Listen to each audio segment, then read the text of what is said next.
let's go to the fun stuff now. What do you I think like of fun the stuff. Gardener's Magic Quadrants? It's just been there forever. And what's the It value of has. that? What's Well, it depends on who you are. So most of my colleagues and friends and people who come to the WLPC conferences and those thousands of people I've taught courses to aren't the target audience who's buying the MQ information.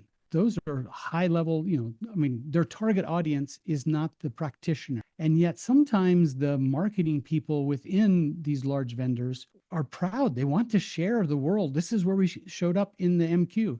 So they send out just this very simple picture, and there's a dot that represents them, and they're in one quadrant, and they're happy with it or they're sad with it. The end users who I deal with all the time don't care because they're not the target audience. They weren't the ones that were interviewed along the way.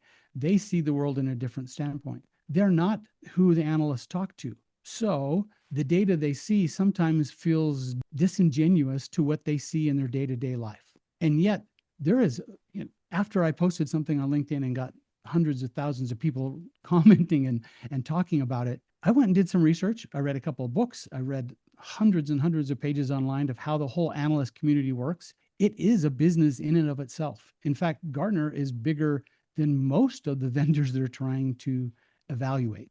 They're a huge $5 billion industry. So it has its own rules in the way it works. All of us down here at the bottom, all we're doing is daily turning stuff on and off. We're not even involved in their world. And yet somehow we get told that this MQ is really important.